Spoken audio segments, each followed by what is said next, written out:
ഇപ്പൊ ഇവനാണല്ലോ താരം. ഇവൻ തീർന്ന ഇവന്റെ ഗ്യാസ് തീർന്നു, നമ്മുടെ ഗ്യാസ് തീർന്നു. അതാണ് അവസ്ഥ. ഈ വീട്ടിലെ ഹോം മിനിസ്റ്റർ ഞാനാണെന്ന് വിചാരിച്ചിരുന്നത്, പക്ഷെ ഒരിക്കലും അല്ല കേട്ടോ. ഇവനാണ് ഇവിടുത്തെ ഹോം മിനിസ്റ്റർ. ഇവൻ തീർന്നപ്പോഴാണ് അക്കാര്യം എനിക്ക് മനസ്സിലായത്. പെട്രോളിന് വില കൂടി എന്ന് പറഞ്ഞാൽ ജസ്റ്റ് ഒരു ഷോക്ക്, അത്രയേ ഉള്ളൂ. പക്ഷെ ഗ്യാസ് വല്ലതും തീർന്നെന്ന് പറയണം. അറ്റാക്ക്! ഗ്യാസ് സിലിണ്ടർ ഫുൾ ആണെങ്കിൽ വീട്ടില് സന്തോഷം, സമാധാനം, പ്രണയമൊക്കെ ഇങ്ങനെ പൂത്തുവിടും. പക്ഷെ ഇതുവല്ലം തീരണം, അന്നേരം ഹൊറർ മോഡാണ്, ഹൊറർ മോഡ്. ഞാനെന്തോ ഒറ്റയ്ക്കെടുത്തങ്ങ് വിഴുങ്ങിയത് പോലെയാണ് അവസ്ഥ.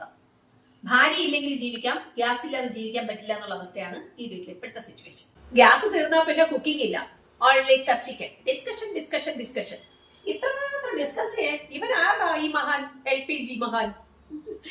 ഇത്ര നാള് ഞാനേ ഡയറ്റ് ചെയ്യാമോ ചോദിച്ചോണ്ട് നടന്നപ്പോ ഈ പരിസരത്തെങ്ങും കാണാത്ത പലരും ഗ്യാസ് തീർന്നപ്പോ നമുക്കിനി അങ്ങ് ഡയറ്റ് സ്റ്റാർട്ട് ചെയ്യാം എന്ന് പറഞ്ഞു വന്നിട്ടുണ്ട്. ചുരുക്കി പറഞ്ഞ ഏറ്റവും ഡേഞ്ചറസ് ആയിട്ടുള്ള ഈ വീട് പറയാൻ പറ്റാത്തൊരു വലിയ വാക്കുണ്ട്. മഞ്ചൈന ഗ്യാസ്